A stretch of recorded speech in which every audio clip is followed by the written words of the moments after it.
네, 여러분 안녕하십니까? Q5 English입니다. 오늘 관계사 계속 한정 용법 두 번째 시간 가져보도록 하겠습니다.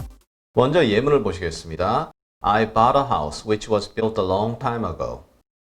나는 오래전에 지어진 집을 샀다. 우리가 흔히 학교에서 배울 때 한정 용법이다 그래서 뒤에서부터 해석한다 라고 이렇게 배우는 것이죠.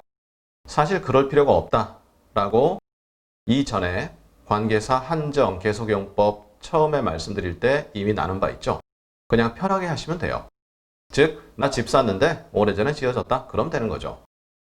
그런데 두 번째 문장은 중간에 쉼표가 있습니다. 그래서 말로 할 경우는 중간에 좀 쉬어주는 거죠.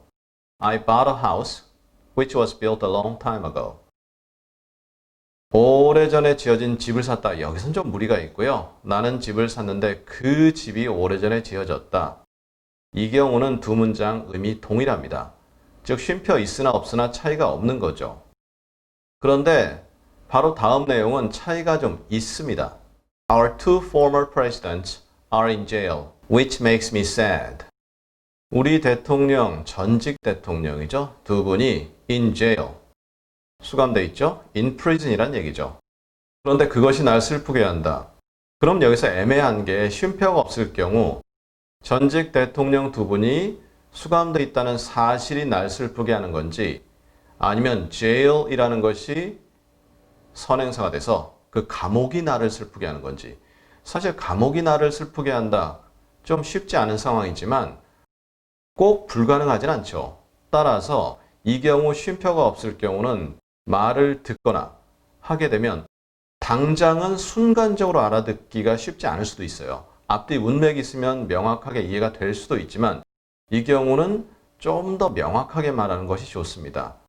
그래서 Our two former presidents are in jail and it makes me sad. 이런 식으로 하면 오해가 전혀 없어지죠. 여기서 it라는 것은 두 전직 대통령이 수감된 사실.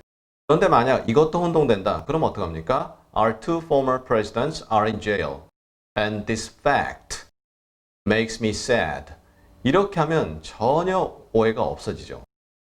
그런데 관계사잖아요. 그러니까 Our two former presidents are in jail. 쉼표입니다. 좀 쉬어주고요.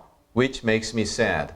이렇게 쉼표가 되고 그 다음에 which를 써주게 되면 그래서는 당연히 명확하고요.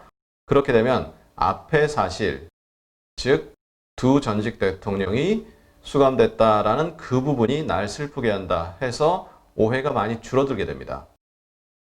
사실 이렇게 말씀드리고 나니까 어떤 언어든 완벽하게 오해가 없이 100% 내 의도한 대로 전달되는 경우도 있지만 그렇지 않은 경우들이 있어서 문맥이라는 것이 존재하거든요. 영어도 동일합니다. 그래서 지난번에 관계대명사 한정 계속 용법 나눈 내용과 함께 오늘 내용도 비교적 짧고 쉽지만 다시 한번 반복해 주시길 제안드리겠고요. 우리 다음 시간에는 저희 Q5 English 처음 시작하면서 동사 부분을 간략하게 다룬 바 있는데요. 다음 시간에는 동사의 여러 가지 모습들을 총망라해 보겠습니다. 우리가 생각지도 못하던 여러 내용들이 있거든요. 그것을 하나하나씩 다뤄보면서 여러분을 찾아뵙겠습니다. 감사합니다.